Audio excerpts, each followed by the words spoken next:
Good afternoon, I'm Vanessa Tyler and welcome to FiOs1 Midday. Topping the news, we are tracking Trenton today. Garden State lawmakers are considering a bill that would create harsher punishments for child sex offenders.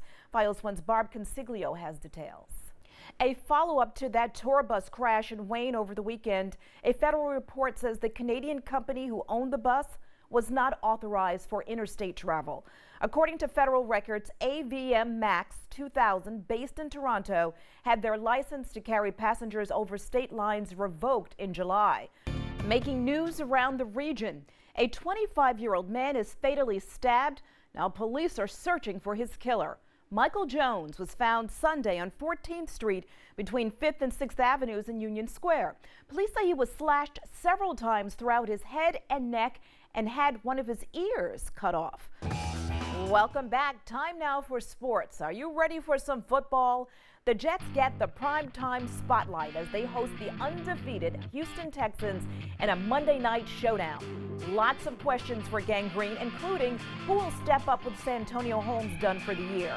Some reports say Tim Tebow could get a boost in playing time if Mark Sanchez continues to struggle.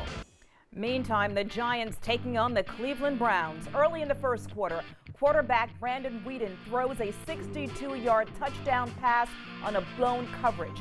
Cleveland goes up 14-0, but it was all Giants from there. Victor Cruz only had 5 catches on the day, but 3 of them were touchdowns. There he is adding some salsa to MetLife Stadium. And finally this half hour, a Wisconsin grocery store celebrates its 100th anniversary by cooking and serving a 52-foot 2-inch bratwurst. And they didn't leave out the dough. They say the sandwich cost about $20,000. The brat was chopped up and served for $4 a piece. The money went to a local charity. Thanks so much for joining us. I'm Vanessa Tyler. We are your source for news, weather, and traffic. Keep it right here on FiOs1. We're only on Verizon. Topping the news, hard to believe, but 1 year ago today, protesters settled into Zuccotti Park in Lower Manhattan to occupy Wall Street. Today, they're back trying to rekindle some of the fire that sparked a massive movement. FiOs1's Barb Consiglio has more from Lower Manhattan. Members of the East Brunswick Jewish community continue to mourn the loss of 2 people who were struck and killed on the eve of Rosh Hashanah. The victims have been identified as Ari and Sari Horowitz. A man is under arrest accused of murdering a music teacher originally from East Brunswick more than 2 decades ago. Stephanie Kopczynski was working in Rochester, New York when she was abducted from her apartment in 1991. Here's a good reason for parents to limit their child's salt intake. It could keep their blood pressure low.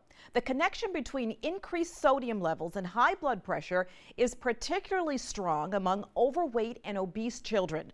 We begin with breaking news out of Wayne with the latest pictures from the scene of a bus accident involving a reported 60 people.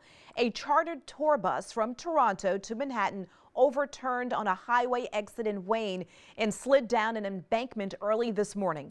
3 passengers had to be pulled from the bus. Moving on to our other headline, health officials say the number of people sickened by a deadly meningitis outbreak has risen to 47 cases in 7 states. 5 people have died. The outbreak has been tied to steroid shots used to treat back pain. The steroid was sent to 23 states, including New Jersey. FiOs1's Jody Goldberg has more. A case that has caused much uproar in the Rutgers community and beyond may be coming to a quiet close. Joseph and Jane Clementi of Ridgewood filed court papers shortly after their son's 2010 death. Mourners gathered on Thursday saying their final goodbyes to 16-year-old Christina Lembo. She was killed in a car crash Saturday in her hometown of Bloomfield. FiOs1 News reporter Kimberly Wallace has more.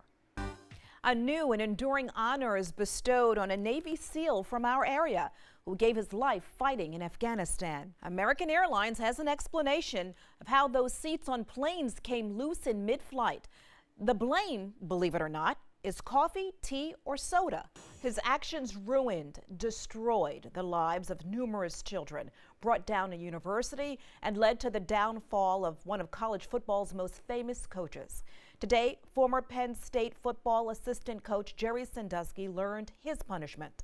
A judge sentencing him to at least 30 years behind bars for sexually abusing young boys. TJ Winnick has more. Making news around the region, a drug ring is uncovered in Westchester County.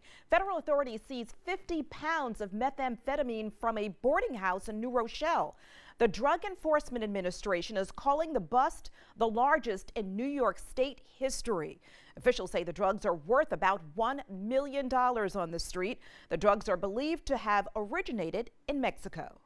On the diamond, the Yankees looking to take a 2-game lead over Baltimore in the ALDS, and they felt good about their chances with Andy Pettitte on the mound. Top of the first, Robinson Cano hit a shot down the right field line that would score Ichiro Suzuki. And what a spectacular run. He avoided the tag not once but twice. In the bottom of the third, with the bases loaded, Chris Davis drove in 2 runs to put Baltimore ahead. Andy Pettitte went 7 innings, allowing 3 runs.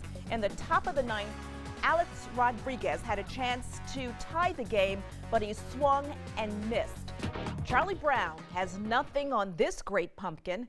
A new California record for the biggest pumpkin was set at the Half Moon Bay Art and Pumpkin Festival, 1,775 pounds, beating out last year's record weight by 71 pounds. The winner pocketed more than $10,000 for the huge gourd. Thanks so much for joining us. I'm Vanessa Tyler. We are your source for news, weather, and traffic. Keep it right here on FiOs1. We're only on Verizon.